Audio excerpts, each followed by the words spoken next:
जय Hind. Hope study में आपका स्वागत है। और चलिए आज नया क्वेश्चन पेपर देख रहे हैं। और इस सेट में जो है अब से हम क्या करेंगे कि मैथ्स का जो क्वेश्चन है उसका आंसर देके डायरेक्ट आगे बढ़ जाया करेंगे। और जो मैथ्स के जो भी टॉपिक हैं उसका एक सेपरेट वीडियो लाएंगे, ठीक है। क्योंकि आपको पता है कि बिहार पुलिस के जो भी एग्ज़ाम है, अगर हम बिहार दरोगा का भी बात करें तो उसमें मैथ्स के बहुत कम क्वेश्चंस होते हैं, ना के बराबर, ठीक है। तो हमारा फोकस रहेगा मेनली जीएस पे, ठीक है। तो चलिए शुरू करते हैं। आज का जो ये पेपर है वो बिहार पुलिस मद्य निषेध में जो अभी जो रिसेंट का ही एग्ज़ाम हुआ है, जो 27 फरवरी 2022 में हुआ है, उसका क्वेश्चन देखते हैं फटाफट डिटेल एनालिसिस के साथ। आप लोगों को पता है कि आप लोगों का समय बचे, इसीलिए क्वेश्चन पे ही टिक पहले मार के यहाँ पे प्रस्तुत किया जाता है। क्योंकि देखिए आंसर आप सभी को आता होगा, मेन आपको क्वेश्चन के थ्रू होते हुए कॉन्सेप्ट को पकड़ना है, ठीक है। तो चलिए शुरू करते हैं। पहला क्वेश्चन देखिए, निम्नलिखित में से कौन सा एक प्राकृतिक परितंत्र नहीं है। बार बार मैंने आपको बताया है कि क्वेश्चन में बहुत ढंग से पढ़ना है कि क्या पूछा है। यहाँ पे पूछा है कि प्राकृतिक परितंत्र नहीं है। बात करिएगा कि प्राकृतिक परितंत्र होता क्या है, तो जो भी हमको नेचर ने दिया है, यानी जो भी हमको प्रकृति ने दिया है वो प्राकृतिक परितंत्र हो जाएगा। तो देखिए नदी तो हमको प्रकृति ने ही दिया है, वन भी प्रकृति ने ही दिया है, रेगिस्तान भी प्रकृति ने ही दिया है, लेकिन बगीचा जो है वो मानव ने अपने तरीके से लगाया है। और ये हम कह सकते हैं कि जो बगीचा है, बगीचा क्या है आपका, बगीचा हो जाएगा मानव निर्मित, ठीक है। तो आपका आंसर हो जाएगा बगीचा, ठीक। अगला क्वेश्चन है कि राजनीतिक दल आवश्यक है।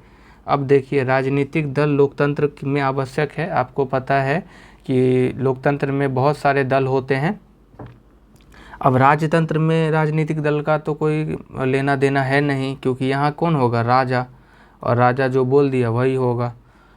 तो इसका आंसर बी हो गया। अगला क्वेश्चन है, चुंबकत्व पर आधारित चिकित्सीय तकनीकी क्या है, ठीक है। तो एमआरआई जो है वो चुंबकत्व आधारित चिकित्सीय तकनीक है। क्योंकि अगर आप एमआरआई का अगर आप फुल फॉर्म करें तो एमआरआई का फुल फॉर्म होता है मैग्नेटिक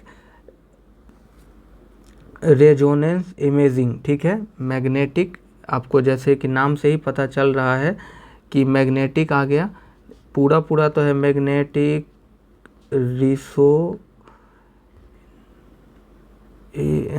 रिसोनेंस, रेजोनेंस और इमेजिंग, ठीक है,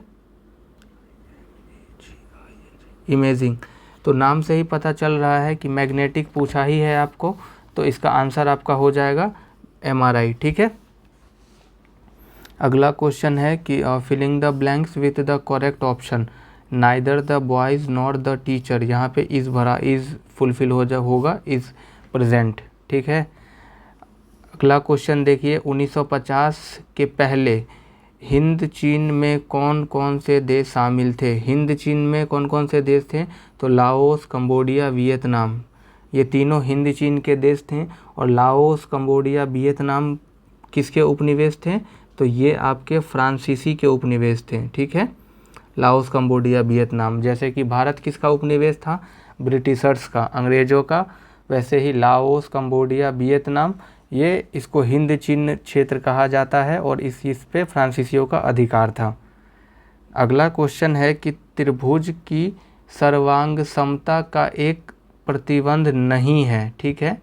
तो भुजा भुजा भुजा होता है, भुजा कोण भुजा भी होता है और कोण भुजा कोण भी होता है, लेकिन भुजा भुजा कोण नहीं होता है। अगर यहाँ पे भुजा भुजा भुजा होता तो सही हो जाता, तो यहाँ पे नहीं पूछा है, तो हमारा आंसर सी हो जाएगा, ठीक है। सातवां क्वेश्चन है कि अमेरिका की खोज किसने की, तो अमेरिका की खोज कोलंबस ने किया था और ये किया था 1942 में, ठीक है। अमेरिका का खोज कौन किया था, कोलंबस ने किया था 1942 में। बात करें वास्को डिगामा का, तो ये पुर्तगाल का यात्री था और ये 1498 में आपको पता है कि वो यहाँ पे कालीकट केरल पहुँचा था, ठीक है। तो इस ऐसे देखिएगा तो अमेरिका का खोज कौन किया था? कोलंबस 1942 में। वास्को डी गामा ने किसका खोज किया? भारत आने का समुद्री रास्ता का खोज कब किया? 1498 में, ठीक है। और कोलंबस ने कब किया था अमेरिका की खोज? 1492 में, ठीक है। अगला क्वेश्चन है कि आधुनिक लोकतंत्र को कहा जाता है, आधुनिक लोकतंत्र को कहा जाता है प्रतिनिधित्व लोकतंत्र। प्रतिनिधित्व लोकतंत्र का मतलब क्या हुआ कि यहाँ पे जो भी लोग हैं वो अपना एक प्रतिनिधि को चुनते हैं और उनको आगे भेजते हैं, ठीक है। क्योंकि प्रत्यक्ष लोकतंत्र में सब लोग भाग लेंगे, डायरेक्ट ये होता है। 2011 की जनगणना के अनुसार भारत में साक्षरता प्रतिशत दर है। 2011 की जनगणना की बात करें तो सबसे ज़्यादा जो प्रतिशत साक्षर का है उसमें तो केरल हो जाएगा, ठीक है। सबसे ज़्यादा और सबसे कम में बिहार हो जाएगा। और ओवरऑल भारत का साक्षरता दर की बात करें तो वो 73% है, ठीक है। Baking soda is sodium bicarbonate होता है। बेकिंग सोडा, देखिए ये हिंदी में पूछने के बजाय अंग्रेजी में पूछ दिया है कि बेकिंग सोडा को क्या कहते हैं। तो आपको पता है कि बेकिंग सोडा को हम खाने का सोडा भी कहते हैं, ठीक है, खाने वाला सोडा, ठीक है, सोडा, और इसी को हम बाइकार्बोनेट भी कहते हैं। नेक्स्ट क्वेश्चन करंट अफेयर्स है, उस समय के हिसाब से इसका आंसर देख लीजिए। 2021-22 के हिसाब से कि उस समय में विजय हजारे ट्रॉफी का खिताब जीता था हिमाचल प्रदेश में। अभी वर्तमान तो 2024 चल रहा है, ठीक है। Fill in the blank choosing the correct word from the option that follow. If he will go I come हो जाएगा, ठीक है। यहाँ पे ए ऑप्शन सही हो जाएगा हमारा। नेक्स्ट क्वेश्चन देखते हैं, यहाँ पे closest meaning to the given word पूछा। प्रोटेस्ट का क्लोजेस्ट मीनिंग क्या है? तो यहाँ हो जाएगा टू ऑब्जेक्ट, ठीक है। जितेंद्र शब्द का संधि विच्छेद पूछा गया है, तो जितेंद्र शब्द का संधि विच्छेद क्या होगा? जीत प्लस इंद्रिय, ठीक है, जीत प्लस इंद्रिय जितेंद्र हो जाएगा, ठीक। और ये संधि की बात करें तो ये आपका कौन सा संधि है? गुण संधि, ठीक। अगला क्वेश्चन देखिए, मृदा अपरदन मतलब जो मट्टी जो इतना ढह रहा है उसको कैसे रोकिएगा? तो उसको वृक्ष लगा करके हम उसको रोक सकते हैं। वनोन्मूलन करके तो, और वनोन्मूलन मतलब जितना पेड़ पौधा काटिएगा उतना तो और मृदा अपरदन होगा, ठीक है। इस तरीके से इसका आंसर वृक्षारोपण होगा। अगला क्वेश्चन है, उस समय का करंट अफेयर 2022 का पूछा गया है कि निहाल सरीन का संबंध किस खेल से है? तो शतरंज से है, ठीक है। अगला क्वेश्चन है कि इस्पात तथा लोहे को जंग से सुरक्षित रखने के लिए उन पर यशद लेन की प्रक्रिया में एक पतली परत निम्न की चढ़ाई जाती है। तो जस्ता का पतली परत चढ़ाया जाता है। आप लोगों को पता होगा कि इस्पात तथा लोहा से जो भी, अगर उसको हम खुला वातावरण में छोड़ देते हैं तो वो नमी और ऑक्सीजन से वो क्रिया कर लेते हैं, ठीक है, और उस पर आयरन ऑक्साइड की परत जम जाती है। इसी से बचने के लिए हम उस पर क्या करते हैं? जस्तीकरण उसका करते हैं, यानी उस पर जस्ता का एक पतला सा लेप लगा देते हैं या पेंट कर देते हैं, पतली परत उस पर चढ़ा दी जाती है, ठीक है। नेक्स्ट क्वेश्चन है, correct option to fill in the blank. Sant Ravidas was क्या थे? कोबलर थे, मतलब संत रविदास कौन थे? एक मोची थे बाय प्रोफेशन, ठीक है। तो ये देखिए यहाँ पे दो क्वेश्चन देखिएगा, बात करें 18 का और ये क्वेश्चन नंबर 10 है, दोनों बहुत जीएस का ही सवाल, लेकिन इन्होंने क्या किया है? इंग्लिश में उनका रूपांतरण कर दिया है। तो जो भी लोग एग्ज़ाम दे रहे हैं वो इंग्लिश देख करके एकदम घबराएंगे नहीं। आप पहले एक बार क्वेश्चन पढ़िए, इसके बाद आप देखिए आपसे बनेगा कि नहीं। आपको ग्रामर के रूल के लिए परेशान नहीं होना है। ग्रामर का रूल का 2 से 3 घंटे का एक सेपरेट वीडियो आएगा जिसमें आपको एक एक रूल बताया जाएगा, ठीक है। अगला क्वेश्चन ट्रांसलेशन पूछा है कि उसने मुझे सोता हुआ पाया, तो इसका ट्रांसलेशन हो जाएगा he found me sleeping, he found me sleeping हो जाएगा, ठीक है। उत्तर दक्षिण गलियारा जोड़ता है, उत्तर दक्षिण गलियारा जो जोड़ता है वो आपको श्रीनगर से लेके कन्याकुमारी को जोड़ता है, ठीक है। मानव पूंजी में निवेश करने का जरिया है। देखिए मानव पूंजी मतलब क्या हुआ कि मानव को बेहतर बनाने के लिए उसका क्या जरिया है, तो फर्म और प्रशिक्षण। देखिए शिक्षा व यहाँ पे ये नहीं होगा, शिक्षा व प्रशिक्षण दोनों हो जाएगा, ठीक है। उससे आप मानव पूंजी का एक बेहतर एग्जाम्पल देखिएगा तो जापान को देखिए। जापान में क्या किया कि वो अपने लोगों को इतना शिक्षित प्रशिक्षित कर दिया कि आज वो लोग विश्व लेवल पे बहुत आगे निकल चुके हैं। जबकि आपको पता है कि जापान पे 2 परमाणु बम पटका गया था, एक 6 अगस्त को और एक 9 अगस्त को, 6 अगस्त 1945 और 9 अगस्त 1945, ठीक है, हिरोशिमा और नागासाकी पे, ठीक है। तब पर भी आज देखिए 2 परमाणु बम खाने के बावजूद भी जापान कहाँ से कहाँ पहुँच गया। अगर आप जापान की लोकेशन देखिएगा तो ये अगर हमारा यहाँ पे हमारा प्यारा भारत है तो इस तरीके से कुछ आपको यहाँ पे दिखाई देगा। द्वीपीय देश है जापान, ठीक है। नेक्स्ट देखिए कि तृतीय क्षेत्र में सम्मिलित गतिविधि नहीं है, ठीक है। अब देखिए अच्छे क्षेत्र पूछा गया है, तो क्षेत्र कितने प्रकार के होते हैं? 3, प्राथमिक, द्वितीयक, तृतीयक। प्राथमिक में क्या आता है कि जो हमको सीधे प्रकृति ने दिया है, ठीक है। इसमें क्या आता है? उद्योग आएगा। और तृतीय क्षेत्र को क्या कहते हैं? सेवा, तो इसमें सेवा आ जाएगा, ठीक है। तो पशुपालन जो है यहाँ पे वो क्या है? पशुपालन प्राथमिक का है। और यहाँ पे पूछा है कि तृतीय क्षेत्र से सम्मिलित नहीं है, तो व्यापार, संदेश वाहन और यातायात जो है वो सेवा क्षेत्र में ही आता है। पशुपालन किसका है? प्राथमिक क्षेत्र का, ठीक है। किस देश में नाजी पार्टी का गठन हुआ था? नाजी पार्टी का नाम सुनते ही आपके जहन में हिटलर का नाम आता होगा। तो नाजी पार्टी का गठन जर्मनी में हुआ था और इसके बहुत ही जो प्रमुख नेता हैं वो एडोल्फ हिटलर थे और 1920 में उन्होंने नाजी पार्टी का गठन किया था, ठीक है। और इसके नेतृत्वकर्ता के नाम अगर पूछे तो हिटलर बता देना है, ठीक है।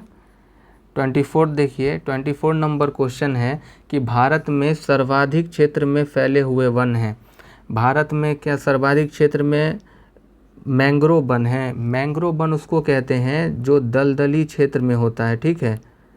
ये दलदली क्षेत्र में होगा, ठीक है। पर्वतीय वन किस पे होगा? पर्वत पे होगा। उष्णकटिबंधीय सदाबहार वन और उष्णकटिबंधीय पर्णपाती वन। तो भारत में सबसे ज़्यादा जो है उष्णकटिबंधीय पर्णपाती वन पाया जाता है और इसको हम एक अन्य नाम से भी जानते हैं जिसका नाम है मानसूनी वन, ठीक है, याद रखिएगा। सदाबहार वन नहीं होगा, उष्णकटिबंधीय पर्णपाती वन या मानसूनी वन इसका आंसर होगा। भारत में सर्वाधिक क्षेत्र पर फैला हुआ वन है उष्णकटिबंधीय पर्णपाती वन या मानसूनी वन, ठीक है। 25 नंबर क्वेश्चन देखिए कि प्रतिष्ठित लोकमान्य तिलक राष्ट्रीय पुरस्कार 2021 से किसे सम्मानित किया गया था? तो जैसा कि आपको पता है कि ये 2022 का एग्ज़ाम है, तो 21 का करंट अफेयर्स पूछा गया है। उस समय में साइरस पूनावाला जी को ये लोकमान्य तिलक राष्ट्रीय पुरस्कार दिया गया था, ठीक है। अगला क्वेश्चन की बात करें तो विद्युत का तंतु बना होता है। विद्युत का तंतु किसका बना होता है? टंगस्टन का बना होता है। और टंगस्टन धातु का जो है गलनांक बहुत उच्च होता है, ठीक है।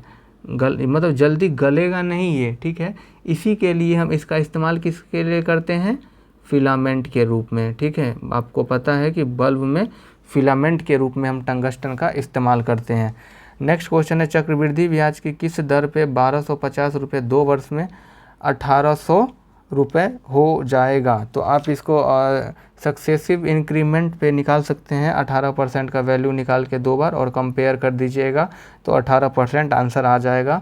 और वैसे नहीं तो फार्मूला आपको पता है, मूलधन बड़ा मिश्रधन बराबर क्या होता है? मूलधन इंटू 1 + r/100 इंटू टी, इससे आप निकाल सकते हैं, ठीक है। अगला क्वेश्चन देखिए, एक खिलौने पर 12% छूट देने पर इसे 308 में बेचा जाता है। आपको पता है कि हर एक चीज़ अपने आप में 100% होता है। अगर कोई चीज़ 100 का था, उस पर 12% का छूट दे दिया गया, यानी 88% पे बेचा होगा, तो वो कह रहा है 88% पे नहीं, उसको 308 में बेचा गया है। तो वो खिलौने का अंकित मूल्य यानी 100% का वैल्यू पूछा है, तो इस तरीके से आप निकाल दीजिएगा तो आपका आ जाएगा यहाँ पे ये आएगा आपका 3.5, ठीक है। और इसको मल्टीप्लाई करिएगा तो काट खूट के 350 आपका आंसर आ जाएगा, ठीक है। नेक्स्ट क्वेश्चन देखिए कि तारापुर है कहाँ? तारापुर महाराष्ट्र में है, ठीक है। तारापुर कहाँ है? तारापुर महाराष्ट्र में है। और 1972 में तारापुर केंद्र का स्थापना हुआ था और ये एक आणविक शक्ति केंद्र है, ठीक है। आणविक शक्ति का केंद्र है तारापुर, और ये भारत का पहला जो है आपका वो है मतलब शक्ति केंद्र, ठीक है। अगला क्वेश्चन है कि लीलाधर जगूड़ी द्वारा रचित कविता है। लीलाधर जगूड़ी द्वारा जो रचित कविता है उस कविता का नाम है आपका मेरा ईश्वर, ठीक है। उस कविता का नाम है मेरा ईश्वर। डी गलत है, सी गलत है। लीलाधर जगूड़ी द्वारा रचित कविता का नाम है मेरा ईश्वर, ठीक है। बात करें कि बादल राग किसकी रचना है? तो बादल राग सूर्यकांत त्रिपाठी उर्फ निराला, ठीक है। ठीक, बादल राग किसका है? सूर्यकांत त्रिपाठी का। और मेरा ईश्वर लीलाधर जगूड़ी जी का है, ठीक है। और पूरा हिंदुस्तान मिलेगा ये किसकी रचना है? तो ये रचना है आपका केदारनाथ अग्रवाल का, ठीक है। ये रचना है आपका केदारनाथ अग्रवाल का। तो लीलाधर जगूड़ी द्वारा जो रचित कविता है वो क्या है? मेरा ईश्वर। बादल राग किसके द्वारा लिखा गया है? सूर्यकांत त्रिपाठी निराला जी के द्वारा। और पूरा हिंदुस्तान मिलेगा केदारनाथ अग्रवाल द्वारा लिखा गया है।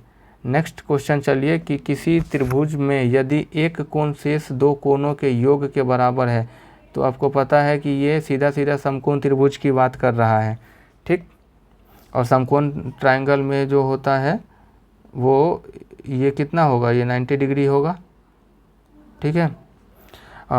ये फिर करंट अफेयर्स आ गया उस समय का कि पहले चीफ ऑफ डिफेंस स्टाफ कौन थे? तो जनरल बिपिन रावत थे, ठीक है, जिनकी एक दुर्घटना में हवाई दुर्घटना में उनकी मृत्यु हो गई।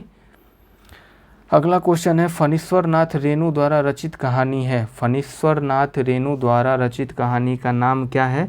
तो फणीश्वर नाथ रेणु की बहुत फेमस कहानी है लाल पान की बेगम, ठीक है। तो लाल पान की बेगम किनके द्वारा लिखा गया है? फणीश्वर नाथ रेणु के द्वारा। और दो बैल की कथा, ये भी काफ़ी बार पूछा गया है। तो जो दो बैल की कथा है ये लिखा गया है आपको मुंशी प्रेमचंद जी के द्वारा, ठीक है। तो याद रखिएगा यहाँ से कि लाल पान की बेगम जो है, लाल पान फणीश्वर नाथ रेणु द्वारा लिखा गया है लाल पान की बेगम। और दो बैल की कथा जो है मुंशी प्रेमचंद द्वारा लिखी गई है। अगला क्वेश्चन देखिए, संयुक्त राष्ट्र संघ का मुख्यालय सचिवालय कहाँ अवस्थित है? संयुक्त राष्ट्र संघ की बात करें तो इसकी स्थापना 1945 में हुआ था, ठीक है। और इसका जो मुख्यालय है वो कहाँ है? न्यूयॉर्क में है, ठीक। संयुक्त राष्ट्र संघ का मुख्यालय न्यूयॉर्क में है और इसकी स्थापना 1945 में हुई थी। अगला क्वेश्चन है हीमोग्लोबिन वर्णक पाया जाता है आरबीसी में, और इसी के हीमोग्लोबिन के कारण हमारा रक्त क्या होता है? हमारा रक्त लाल होता है, ठीक है। और प्लेटलेट्स, आरबीसी, डब्ल्यूबीसी, इस सब की चर्चा अगले क्वेश्चन में होगा, तो वहाँ पे बताया जाएगा आपको, ठीक है। 36 नंबर क्वेश्चन देखिए कि यहाँ पे प्रीपोजिशन पूछा है कि चूज़ द करेक्ट प्रीपोजिशन। तो इज़ द रूल एप्लीकेबल, यहाँ पे टू आ जाएगा, ऑल ऑफ अस, ठीक। नेक्स्ट क्वेश्चन देखिए अपना 37 है कि परागकणों का एक पुष्प से दूसरे पुष्प तक स्थानांतरण किस माध्यम से होता है? तो जल से भी होगा, कीट से भी होगा, वायु से भी होगा, यानी उपरोक्त सभी आपका राइट आंसर होगा। 38 नंबर क्वेश्चन, विद्युत जनित्र बदलता है। तो जनरेटर के बारे में पूछा गया है, तो जनरेटर यांत्रिक ऊर्जा को विद्युत ऊर्जा में बदलता है। विद्युत ऊर्जा को यांत्रिक ऊर्जा में बदलने का काम कौन करेगा? मोटर करेगा, ठीक है। तो यहाँ से आप ये याद रखिएगा, विद्युत मोटर जो है विद्युत ऊर्जा को यांत्रिक ऊर्जा में बदलेगा और यांत्रिक ऊर्जा को विद्युत ऊर्जा में विद्युत जनित्र बदलेगा, ठीक है। मेंडलीफ का श्रेय दिया जाता है, उन्होंने तत्वों की आवर्त सारणी के लिए मेंडलीफ को जाना जाता है। और मेंडलीफ ने जो है आवर्त सारणी में जो परमाणु को द्रव्यमान के बढ़ते क्रम में व्यवस्थित किया था, ठीक है। उन्होंने द्रव्यमान के बढ़ते क्रम पे जो बड़ा है उसके हिसाब से उन्होंने उसको व्यवस्थित किया था। यहाँ पे पेसिव वॉइस को active choose the correct from the passive voice of the given sentence. He speaks Hindi, इसको पेसिव वॉइस में बदलना है, तो इसका आंसर हो जाएगा Hindi is spoken by him, ठीक है। 41 नंबर क्वेश्चन भी आपका करंट अफेयर्स का था उस समय का 2022 का, कि उस समय में बिहार विधान परिषद के अध्यक्ष कौन थे? तो उस समय में अवधेश नारायण सिंह थे, ठीक है। अनुवांशिकी का जनक किसे कहा जाता है? तो ग्रेगर जॉन मेंडल को कहा जाता है। और मेंडल साहब ने जो है वो मटर पे प्रयोग किए थे अपना, ठीक है। प्रथम विश्व युद्ध शुरू कब हुआ था? तो प्रथम विश्व युद्ध की बात करें तो ये 1914 से लेकर के 1918 तक चला था। और दूसरा विश्व युद्ध आपका 1939 से लेकर 1945 तक चला था। तो ये आपका फर्स्ट वर्ल्ड वार है और ये आपका सेकेंड वर्ल्ड वार हो गया, ठीक है। अगला क्वेश्चन देखिए कि मानो अपनी अबूझ भाषा में कहता रहता है, रेखांकित पद प्रतीत है, समुद्र का कुछ भी नहीं होता। इसमें आपको एक कविता में ये बताया गया है, ठीक है। ये हिंदी साहित्य से आपका क्वेश्चन है कि इसमें अबूझ भाषा का जो प्रयोग है वो किसके लिए किया गया है? समाज के लिए किया गया है, ठीक है। सुरक्षा का तात्पर्य है, सुरक्षा का तात्पर्य खाद्य उपलब्धता से भी है, खाद्यों की पहुंच से भी है और खाद्य की सामर्थ्य से भी है, यानी उपरोक्त सभी आपका आंसर हो जाएगा। 46 नंबर क्वेश्चन की बात करें तो ये उस समय का करंट अफेयर्स है कि अंतरिक्ष में जाने वाली द्वितीय भारतीय मूल की महिला शिरीषा बांदला हैं और पहली की बात करें तो वो कल्पना चावला जी थीं, ठीक है। राष्ट्रीय मानवाधिकार आयोग की स्थापना कब हुई थी? तो राष्ट्रीय मानवाधिकार आयोग की स्थापना 1993 में किया गया था। और 1991 से आपको याद आता होगा एलपीजी, लिबरलाइजेशन, प्राइवेटाइजेशन और ग्लोबलाइजेशन ये हुआ था हमारे देश में, उदारीकरण ये सब लाए थे, ठीक है। और अगला क्वेश्चन है आपको यहाँ पे पूछा गया, choose the correct answer to the question from the option that follow. In the story the eyes are not here, where did the girl get down. तो इसका आंसर देहरादून हो जाएगा, ठीक है। अगला क्वेश्चन है कि भारत का प्रथम परमाणु संयंत्र कहाँ स्थापित है? तो तारापुर महाराष्ट्र में स्थापित है और ये 1972 में स्थापित किया गया था, ठीक है। 21 श्रेणी में भारत आता है, तो विकसित देश में तो यूएसए आएगा, जापान आएगा, सिंगापुर ये सब आएगा। और विकासशील देश मतलब क्या है कि जिसका विकसित देश में ऑब्वियसली होता क्या है कि वहाँ पे लोगों का जो पर कैपिटा इनकम होता है ना वो काफ़ी हाई होता है, लेकिन हम लोग जो हैं भारतीय वो विकासशील देश हैं, यानी हम लोग अभी विकसित देश की ओर अग्रसर हैं, ठीक। नेक्स्ट क्वेश्चन देखिए कि चंबल निम्न में से किस नदी की सहायक नदी है? तो चंबल आपको पता है कि यमुना की सहायक नदी है। बात करते हैं अगर हम चंबल नदी की, तो चंबल नदी का जो उद्गम है वो कहाँ से होगा? चंबल नदी का जो उद्गम है वो एमपी के जो मध्य प्रदेश का जो विंध्याचल पर्वत श्रेणी है, ठीक है, वहाँ से होता है। और ये जो है आपको मध्य प्रदेश से निकलती है और राजस्थान होते हुए यूपी के इटावा के पास जो है वो यमुना नदी में मिल जाता है, ठीक है। तो चंबल किसकी सहायक नदी है? चंबल यमुना की सहायक नदी है, ये याद रखिएगा, ठीक है। और ब्रह्मपुत्र को जो है चीन में क्या कहते हैं ये आप लोग बताएंगे, ठीक है। गंगा हमारे देश की सबसे बड़ी नदी गंगा है, इसकी लंबाई की बात करें तो 2525 किलोमीटर है, ठीक है। अगला क्वेश्चन है 10 मीटर 10 मीटर 10 मीटर 10 मीटर गुने 10 मीटर गुने कितने मीटर की बीमाओं वाली एक कमरे में रखा जा सकने वाली सबसे लंबी छड़ की लंबाई क्या होगी? तो आंसर 15 मीटर होगा इसका, ठीक है। आप सॉल्व करेंगे, नहीं होगा तो इस सब का अभी मैंने जो अभी प्लान किया है वो यही किया है कि जितना भी मैथ्स के क्वेश्चन हैं अभी तक, जो भी मैथ्स के क्वेश्चन पूछे गए हैं उसका एक सेपरेट वीडियो ला करके आपको सॉल्यूशन दिया जाए। बाद बाकी आप लोग जीएस पे बहुत अच्छा पकड़ करिए, क्योंकि जितने भी क्वेश्चंस हैं वो रिपीटेड कहीं ना कहीं हैं। जो मद्य निषेध में पूछा गया है वो दरोगा में पूछा गया है, जो दरोगा में पूछा गया है वो अग्निशमन वाले में पूछा गया है, जो अग्निशमन में पूछा गया है उससे ही मिलता जुलता क्वेश्चन बिहार पुलिस कांस्टेबल में पूछा गया है। यानी बिहार का एक एक एग्ज़ाम का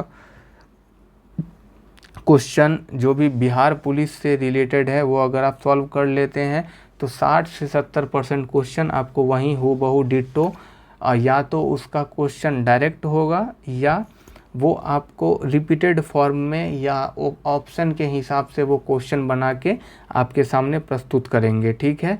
तो आंसर जो भी है वो तो आप लोग को लगभग पता होगा, इसीलिए जो है मैं आंसर टिक करके आपके सामने क्वेश्चन ला रहा हूँ, लेकिन इसके एनालिसिस पे आप ध्यान दें, ठीक है। क्योंकि आप जितना क्वेश्चन प्रैक्टिस करोगे उतना ही आपके अंदर कॉन्फिडेंस बढ़ता चला जाएगा, ठीक है। अगला क्वेश्चन है कि एक समचतुर्भुज जिसकी एक भुजा 20 सेंटीमीटर तथा एक विकर्ण 24 सेंटीमीटर है, इसका क्षेत्रफल निकालिए। तो इसका क्षेत्रफल जब आप निकालोगे तो 384 वर्ग सेंटीमीटर हो जाएगा, ठीक। एक कहानी यह भी की रचना है, किसकी रचना है? तो एक कहानी यह भी जो है ये रचना आपकी मन्नू भंडारी की एक प्रसिद्ध रचना है।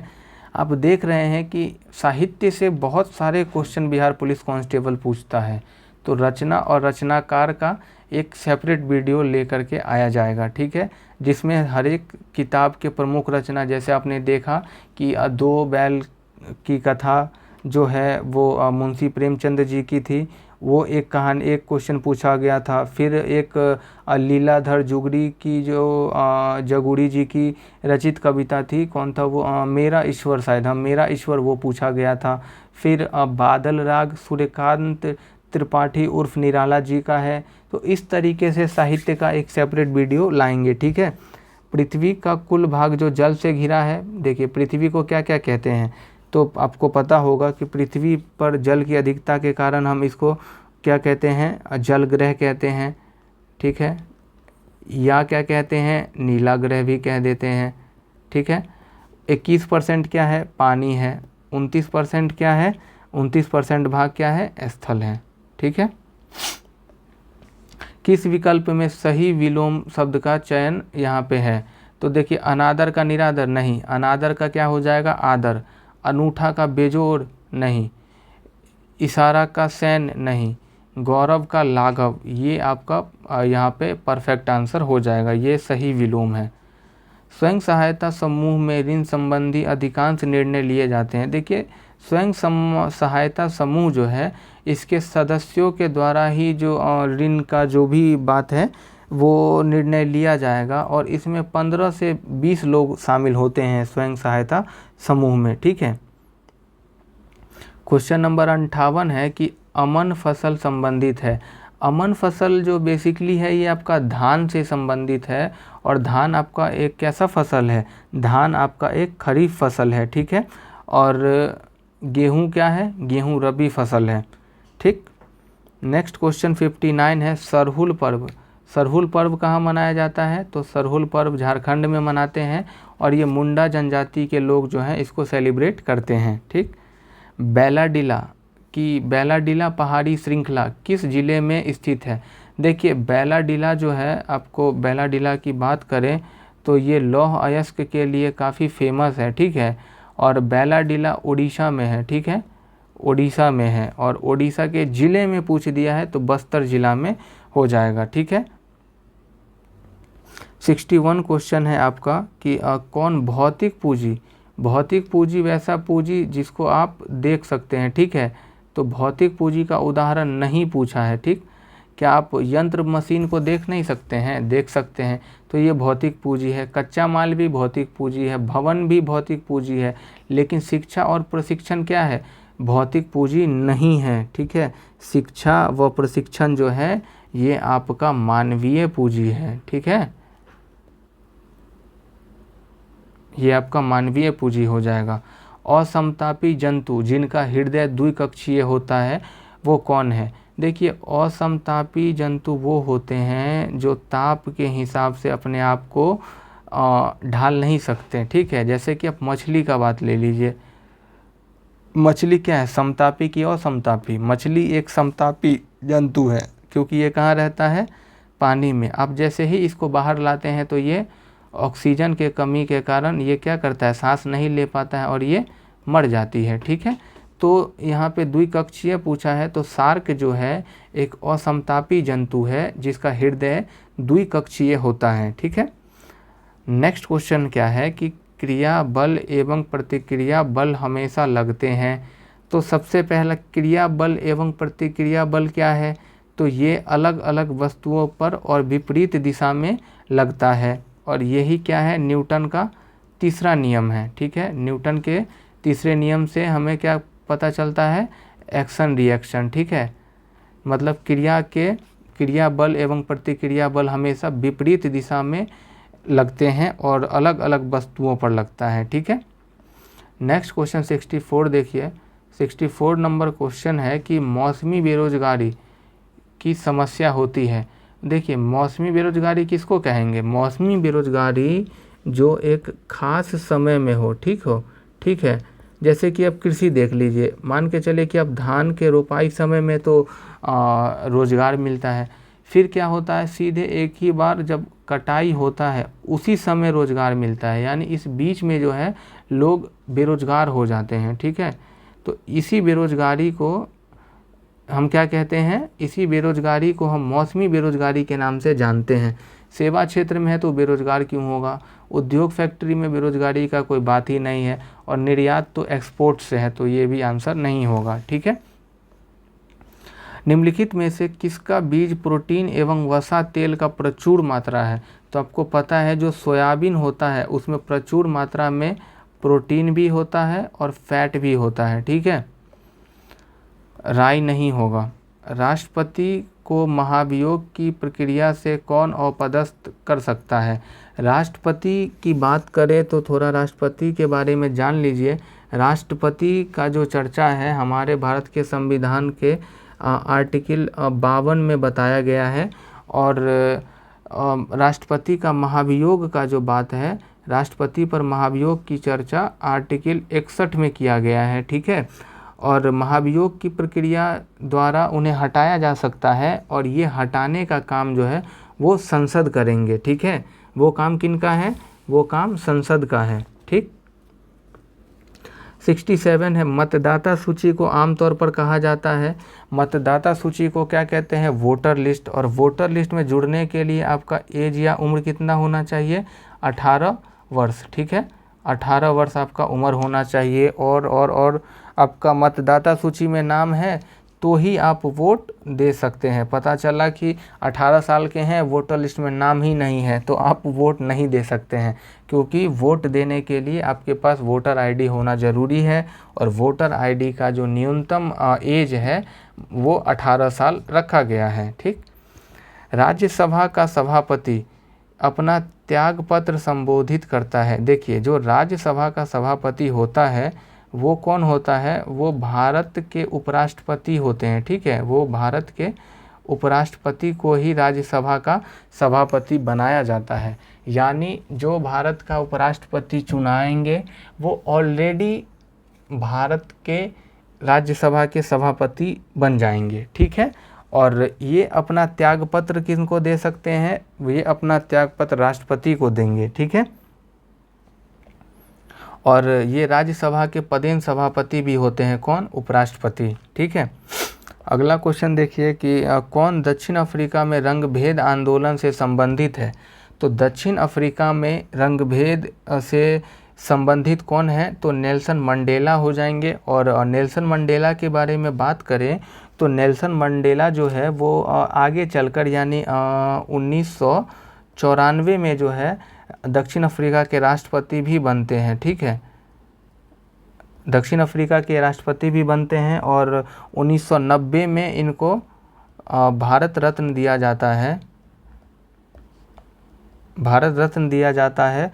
और 1993 में इनको नोबेल शांति का प्राइज़ भी मिलता है। ठीक है, तो ये चीज़ें आप नेल्सन मंडेला के बारे में याद रखिएगा कि नेल्सन मंडेला दक्षिण अफ्रीका में रंगभेद आंदोलन के खिलाफ थे और उन्होंने लड़ाइयाँ लड़ी थी इसके लिए। और 1994 में वो दक्षिण अफ्रीका के राष्ट्रपति बने।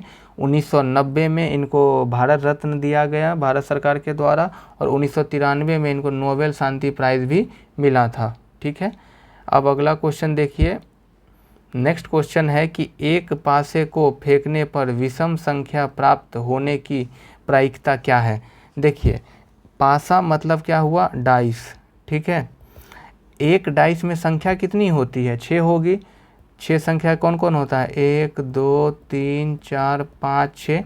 अब 6 में विषम पूछा है, विषम कौन कौन है, 1 है 3 है 5 है, यानी 3 संख्या आने की प्रायिकता 6, यानी क्या हो जाएगा प्रायिकता 1/2 हो जाएगा। ठीक है, 1/2। बिरजू पंडित बिरजू महाराज संबंधित हैं तो कथक से। कथक कहाँ का शास्त्रीय नृत्य है, तो यूपी का है। कथकली कहाँ का है, केरल का है। भरतनाट्यम कुचिपुड़ी कहाँ का है, आंध्र प्रदेश। और भरतनाट्यम कहाँ का है, तमिलनाडु। ठीक है, ये याद रखना है आपको। अगला देखिए, एक कंपनी जो एक से अधिक देशों में उत्पादन का स्वामित्व रखती है या नियंत्रण करती है क्या कहलाती है, तो वो बहुराष्ट्रीय कंपनी कहलाएगी। क्षेत्रीय कंपनी एक लिमिटेड क्षेत्र में होता है, राष्ट्रीय कंपनी देश के लेवल पे होगा और बहुराष्ट्रीय कंपनी को हम क्या कहते हैं, इंटरनेशनल कंपनी, मतलब बहुत सारे देश में इनका काम कारोबार होता है। 73 नंबर क्वेश्चन में कमल का पर्यायवाची पूछा है आपको। ठीक है, तो कमल का पर्यायवाची होगा सरोज, पंकज और अरविंद। ठीक है, नेक्स्ट क्वेश्चन है मैथ का कि एक हॉल का फर्श आयताकार है, इसकी लंबाई 45 मीटर तथा चौड़ाई 36 मीटर है। हॉल फर्श को कवर करने के लिए 6 मीटर और 5 मीटर आकार के कितने कारपेट की आवश्यकता होगी, तो 54 कारपेट की आवश्यकता होगी। ठीक है, दाल का बहुवचन क्या होगा, दाल का बहुवचन होगा दालें। 76 देश के बीच विकास की तुलना हेतु, यहाँ पे है देश के बीच विकास की तुलना करने हेतु उपयोगी मानक क्या है, तो प्रति व्यक्ति आय, PCI, पर कैपिटा इनकम। ठीक है, ये तो GDP हो गया, ये GDP हो गया, GDP ग्रॉस डोमेस्टिक प्रोडक्ट। ठीक है, तो देश के बीच विकास तुलना करने के लिए उपयोगी मापक क्या है, प्रति व्यक्ति आय। मतलब अगर जिस देश के लोगों का पैसे जिसके पास जितना होगा वो उतने ही समृद्ध होंगे। ठीक है, और GDP से आप एक देश का पूरा उनका उत्पाद के बारे में पता लगा सकते हैं। हड़प्पा के किन स्थल में जल प्रणाली के प्रमाण मिले हैं।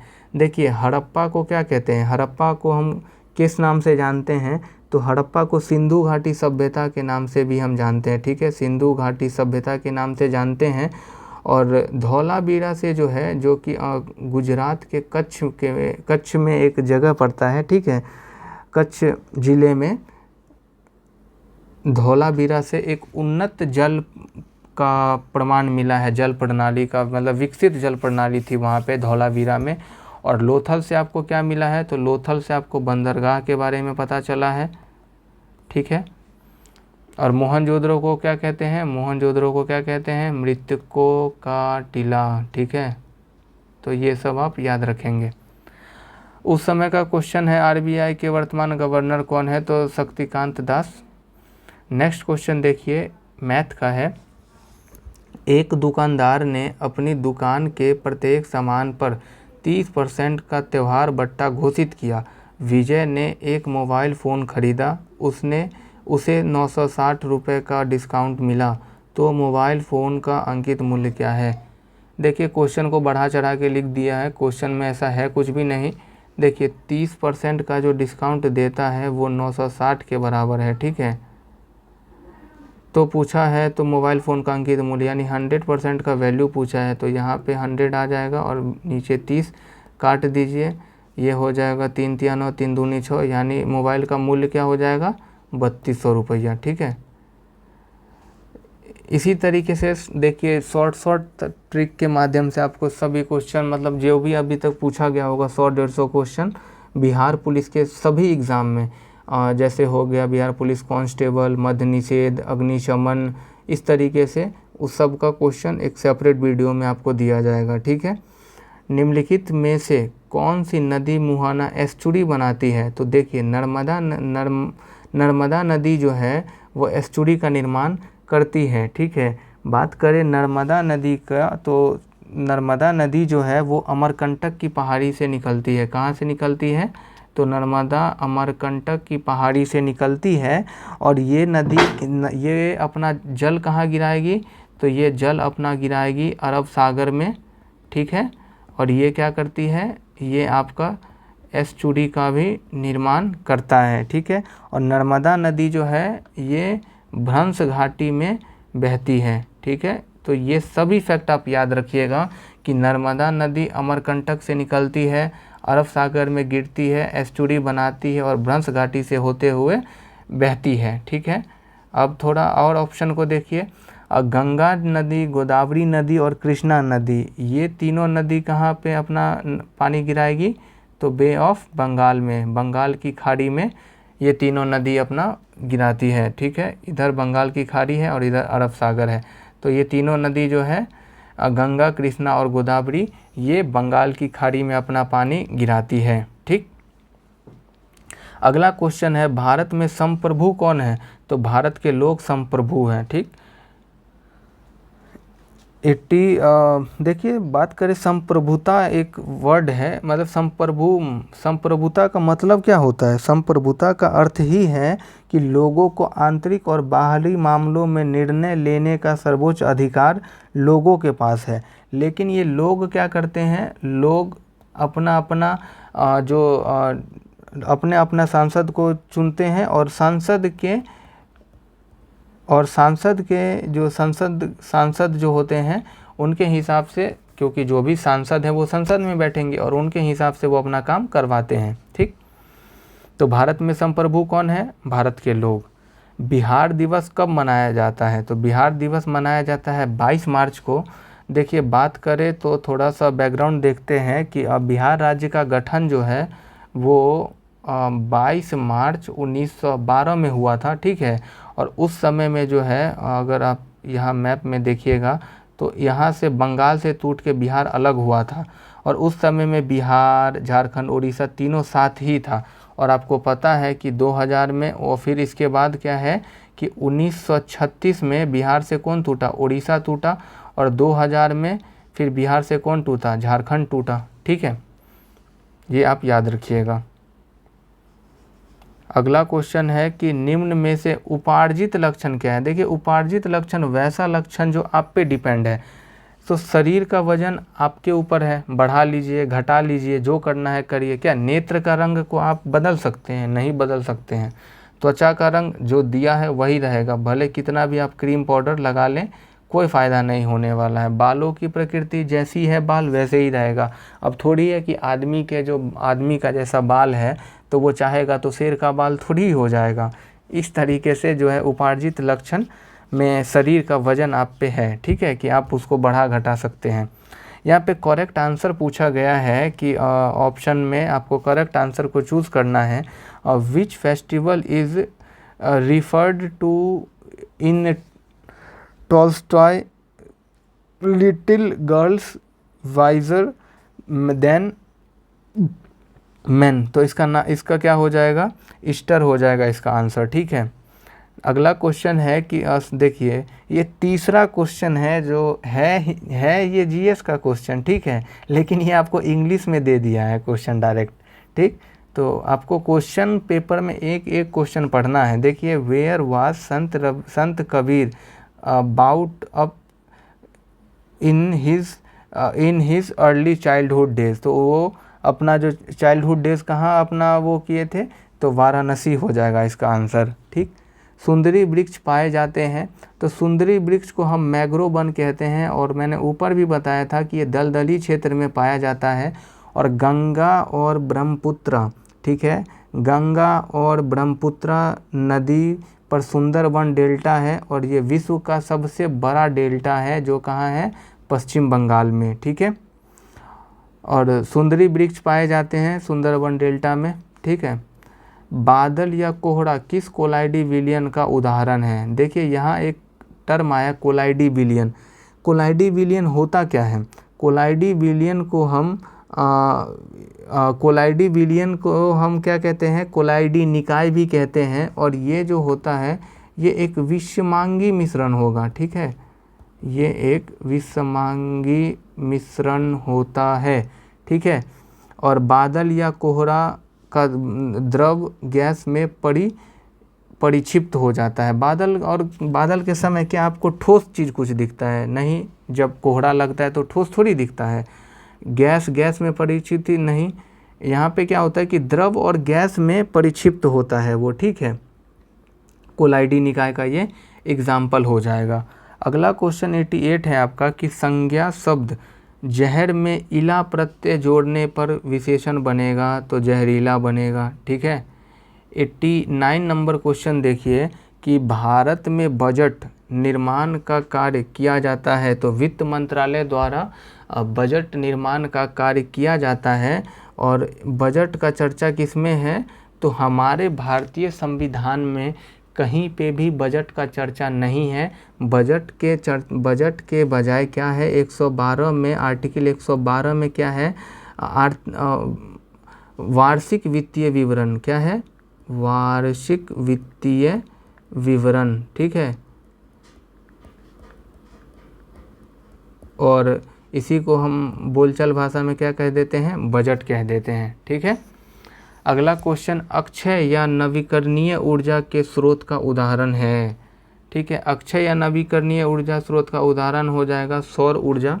ठीक है, सौर ऊर्जा, पवन ऊर्जा, बायोमास ऊर्जा, ये सब परंपरागत ऊर्जा हैं।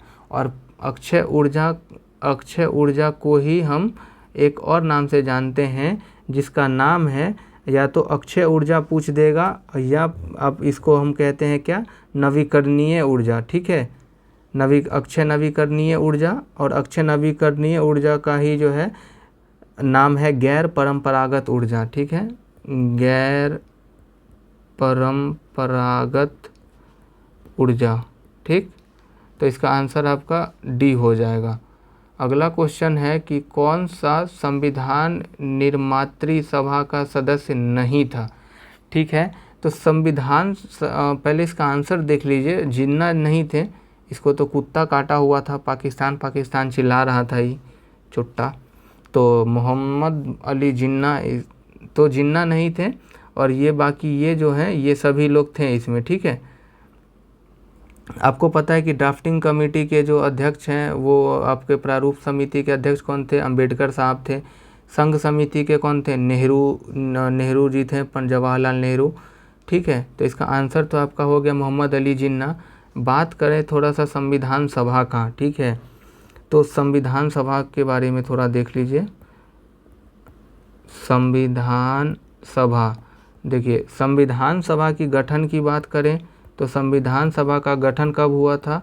6 दिसंबर 1946 को। ठीक है, और इसका पहली बैठक पूछेगा तो पहली बैठक हुई थी, इसका पहला बैठक हुआ था 9 दिसंबर 1946 को। ठीक है, तो ये दोनों चीज़ आप याद रखिएगा। ठीक, संविधान सभा का पहला बैठक कब हुआ था? 9 दिसंबर 1946 को, और गठन हुआ था 6 दिसंबर 1946 को। ठीक है, एक परितंत्र में सभी हरे पौधे एवं नील हरित शैवाल जिनमें प्रकाश संश्लेषण की क्षमता होती है वर्ग में आते हैं। देखिए, जिसमें प्रकाश संश्लेषण होगा वो तो उत्पादक होगा। ठीक है, तो इसका आंसर तो उत्पादक हो जाएगा।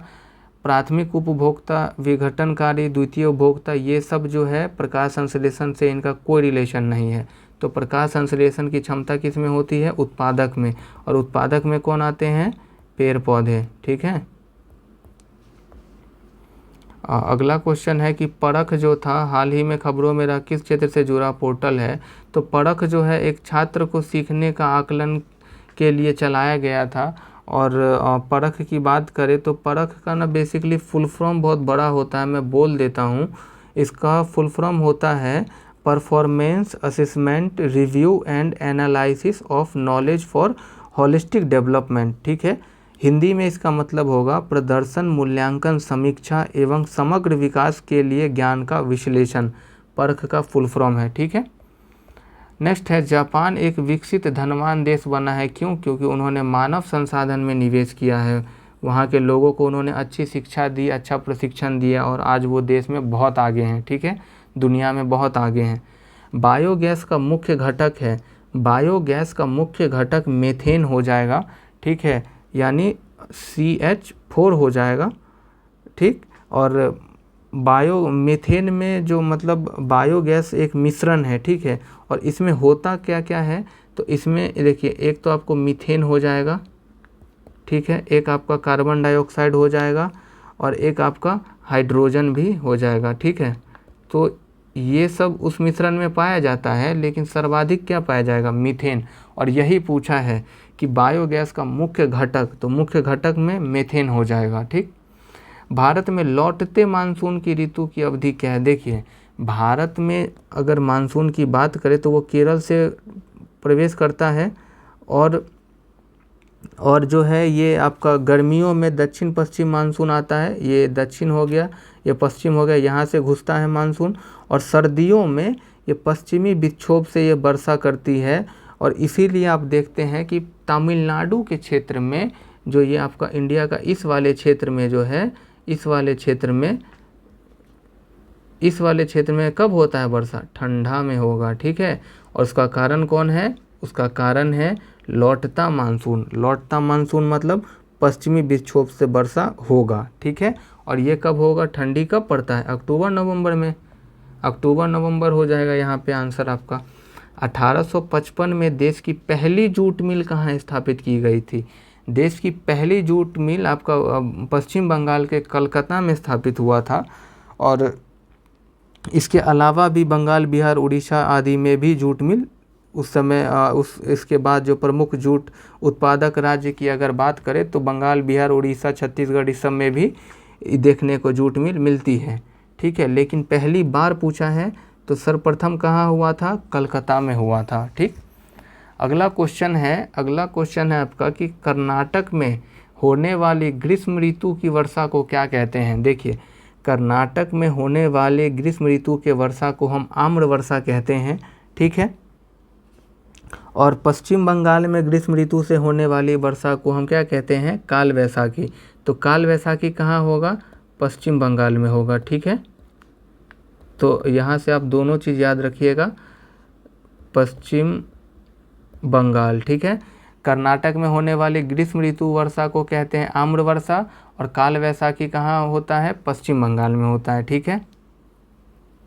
अगला क्वेश्चन देखिए, सविनय अवज्ञा आंदोलन कब हुआ था? 1930 में हुआ था। और किस यात्रा से आरंभ हुआ था? तो सविनय अवज्ञा आंदोलन 1930 में हुआ था और दांडी नामक जगह से यह यात्रा आरंभ हुआ था। और दांडी नामक जगह से ये नमक कानून के विरोध में चला था। ठीक है। नमक कानून के विरोध में चला था। और गांधी जी जो हैं इसको 12 मार्च 1930 को स्टार्ट किए थे और इसके बाद वो 6 अप्रैल 1930 को, ठीक है, 6 अप्रैल 1930 को वो दांडी नामक स्थान पे पहुंच के समुद्र के तट पे जाके वो नमक कानून को तोड़ते हैं। यानी समुद्र के पानी से वो नमक बनाते हैं और इस प्रकार वो नमक को तोड़ते हैं। और ये जो है दांडी यात्रा उन्होंने अपने 78 अनुयायियों के साथ उन्होंने अपना ये स्टार्ट किया था। ठीक है। देखिए अहमदाबाद गलत है, चंपारण भी गलत है। ठीक है। लेनिन का उत्तराधिकारी कौन था? लेनिन पहले था कौन? लेनिन कौन था? तो लेनिन जो था ये एक रूसी क्रांतिकारी था, ठीक है। लेनिन जो था ये एक रूसी क्रांतिकारी था, ठीक है। और लेनिन को हम एक और चीज़ के लिए जानते हैं, वो है आपका कम्युनिस्ट पार्टी, ठीक है। आप जो आज भी भारत में भी आप देखते होंगे कम्युनिस्ट पार्टी, ठीक है। कम्युनिस्ट पार्टी के संस्थापक के नाम संस्थापक थे, ठीक है, लेनिन। कम्युनिस्ट पार्टी के संस्थापक थे लेनिन, और लेनिन का जो उत्तराधिकारी है वो बाद में चल के स्टालिन बने। और लेनिन रूसी क्रांति के एक महत्वपूर्ण क्रांतिकारी और राजनीतिज्ञ थे, ठीक है। आइए 2 मिनट कुछ ज़रूरी बातें आप लोगों से करनी है। देखिए अभी जो है आपका टेस्ट तो पर डे चल ही रहा है, मतलब बेसिकली इसमें हम अपना PYQ देख रहे हैं। और अभी हम जो एक वो रोशन आनंद सर का जो वो है क्या कहते हैं, उनके जो भी क्लास नोट्स के जो ऑब्जेक्टिव क्वेश्चंस हैं वो भी इस चैनल पे आपको कराया जाएगा। तो उसमें हम पॉलिटी से शुरुआत करेंगे, ठीक है। और वो चैप्टर वाइज आपको मिलेगा, ठीक है। पर डे एक चैप्टर देने का प्रयास करेंगे क्योंकि थोड़ा समय का व्यस्तता है। और इसके बाद ये टेस्ट आप पूरा करेंगे। इसके बाद जैसे ही हमारा PYQ ख़त्म होगा तो हम PYQ के बाद हम अपना प्रैक्टिस सेट हम अपना स्टार्ट करेंगे, ठीक है। क्योंकि आप सबसे पहले क्या है कि कोई भी एग्ज़ाम, मान के चलिए कि ये एग्ज़ाम की आप तैयारी कर रहे हैं, जिस भी पेपर का आप एग्ज़ाम का तैयारी कर रहे हैं, तो उसका PYQ पे आपका पूरा पकड़ होना चाहिए, ठीक है। प्रीवियस ईयर क्वेश्चन कैसे पूछा है, क्योंकि इससे जो है हमें ये पता चलता है कि पढ़ना क्या है, ठीक है। और इस हिसाब से हम अपने तैयारी को बहुत अच्छे से धार लगा सकते हैं। और आप देखिएगा, अगर आपने बिहार पुलिस का जो भी प्रीवियस ईयर है, ठीक है, अगर आपने वो अच्छे से कर लिया है तो आप देखिएगा प्रैक्टिस सेट हो या रियल एग्ज़ाम में भी आपको हूबहू उसी से मिलते जुलते क्वेश्चन देखने को मिलेंगे। एग्ज़ाम होने में अभी बहुत देरी हो रही है, तो इस बार एग्ज़ाम बहुत अच्छे से लिया जाएगा और चोरी चकारी का कोई गुंजाइश नहीं है। तो आप लोग बहुत अच्छे से पढ़ाई करिए लगन से, और इस बार कैसे भी करके अपना एक सीट सुनिश्चित करिए। और इसी के साथ है हम लोग मिलते हैं तब तक के लिए नेक्स्ट वीडियो में, ठीक है। और आप लोग पढ़ाई बहुत अपना अच्छे से करते रहिए और कंटिन्यूटी को आप जारी रखिए। तब तक के लिए जय हिंद।